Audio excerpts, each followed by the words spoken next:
If we're honest with ourselves, we all know that we've all struggled with feelings of identity at some point in our lives. One of the biggest challenges people face when trying to understand their own personalities is that it can be difficult to see ourselves impartially. We're often too close to our own thoughts and emotions to get a clear perspective of who we are. You might be asking, how do we understand our own personality then? Well, the research has been already done for us. We just have to understand it and apply it. Carl Jung, a Swiss psychiatrist and psychoanalyst, developed the concept of archetypes as part of his theory of the collective unconscious. He believed that certain patterns and symbols are universal to all human beings, regardless of culture or personal experience. These archetypes manifest in myths, stories, and dreams across all societies. Okay, but what is this collective unconscious? Before understanding archetypes, it's essential to understand Jung's idea of the collective unconscious. Unlike the personal unconscious, which contains our personal experiences, the collective unconscious is shared by all humans. It's an inherited set of instincts, memories, and symbolic experiences that all humans are born with. Jung believed that the collective unconscious consists of archetypes, which are inherited and universal patterns that shape human experience and behavior. Now you might be thinking, okay, but how do I know if all that is true? Let me tell you that during his research, Jung noticed that people from vastly different cultures and time periods had similar themes, symbols, and motifs in their myths, stories, and dreams. For example, mythological figures like the hero. In mythology, the hero's journey is a story where the hero faces a challenge, goes through trials, and eventually returns transformed. This journey appears in tales from Greek mythology, Native American stories, and modern films like Star Wars. Jung saw this as a universal pattern, not just an individual creation. Also, Jung found that patients, even those who weren't exposed to mythology or specific religious stories, would dream about symbols like dragons, serpents, or floods, all of which are common in ancient mythologies. He concluded that these symbols arose not from personal experiences, but from something deeper, inherited from the collective unconscious. Jung was influenced by evolutionary biology. He believed that just as we inherit physical traits from our ancestors, we also inherit psychological structures, archetypes. Just as birds instinctively know how to build nests, humans have an instinctive framework for interpreting the world and our experiences through archetypal images.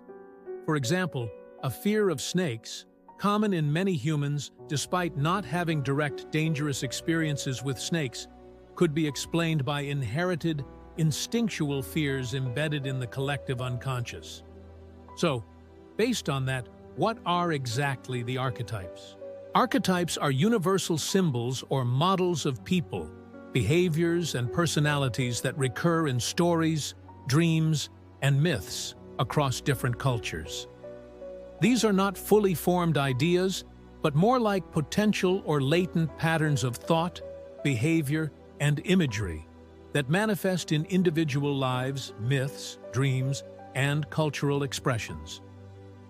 Jung suggested that archetypes are present in everyone's unconscious mind. They act as blueprints for human experience, and we do have 12 primary archetypes identified by Jung. We'll break down the 12 primary archetypes identified by Jung, discussing each one, how they manifest, and their fears. First, we have the innocent, which is a person whose core desires are safety, happiness, and simplicity.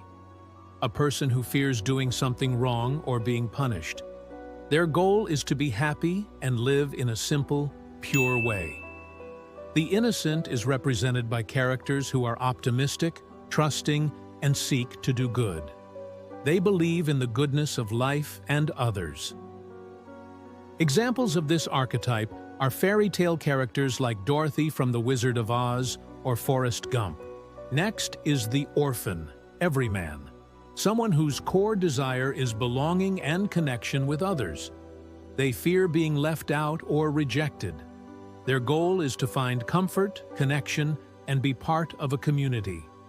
The orphan or everyman is humble, down to earth, and often seeks to fit in with society. They avoid standing out and want to connect on a personal level. Examples of this archetype include Frodo Baggins from The Lord of the Rings or Homer Simpson. Third is the hero, a person whose core desire is to prove their worth through courageous acts.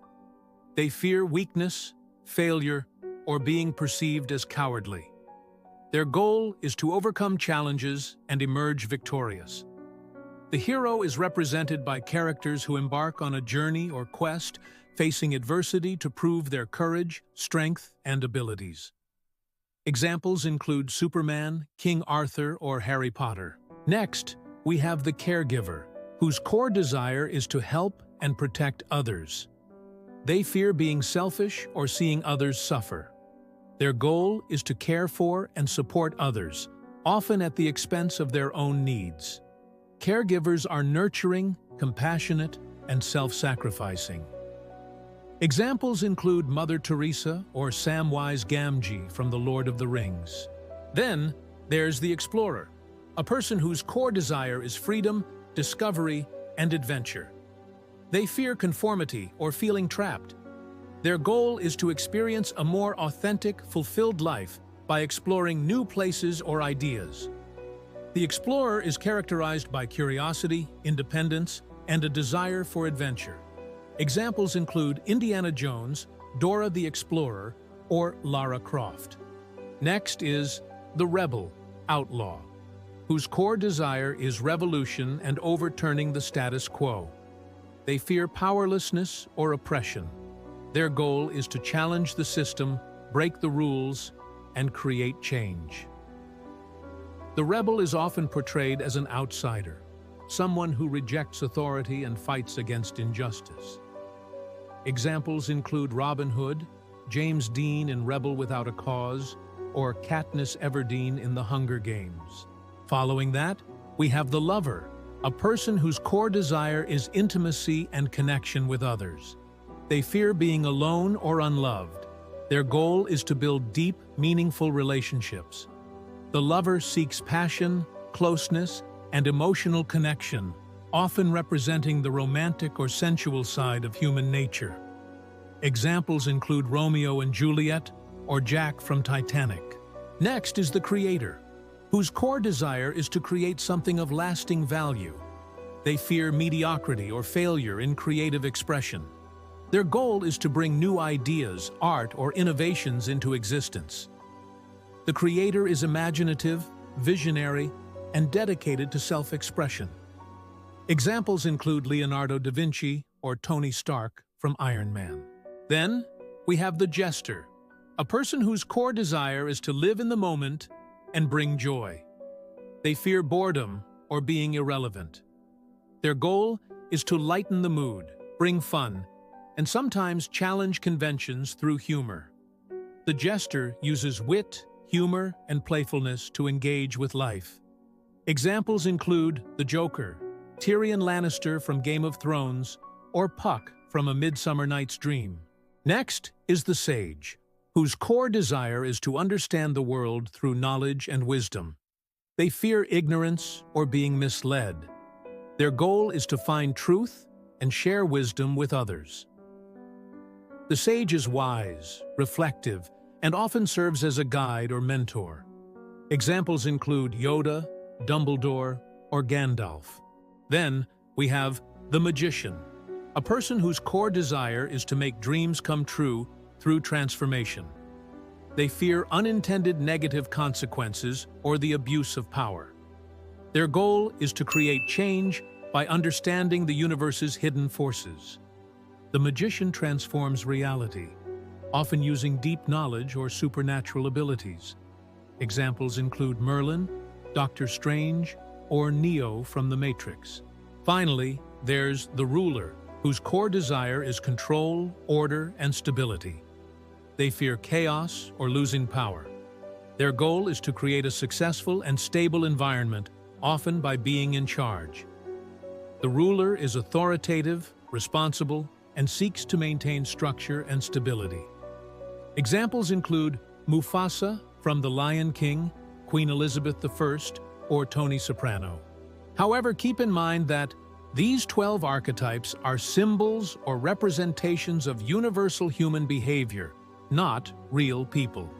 They are psychological models used to understand common traits and motivations shared across cultures and time periods.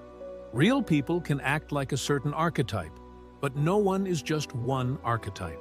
Last but not least is the self, who represents the totality of the psyche, both conscious and unconscious. It's the journey toward wholeness or individuation, becoming your true self. When we become self-aware and integrate our different parts, the conscious ego and the unconscious, we reach a balanced sense of self. Individuation is the process of becoming aware of and integrating all aspects of oneself, conscious and unconscious, into a whole. Jung believed this journey toward self-realization is lifelong and essential for psychological balance. Now, if you found this video helpful, don't forget to give it a thumbs up. Your likes really help the channel grow and reach more people interested in these types of videos. Also, if you haven't already, hit that subscribe button and ring the bell so you never miss out on our deep dives into other Carl Jung theories and other principles.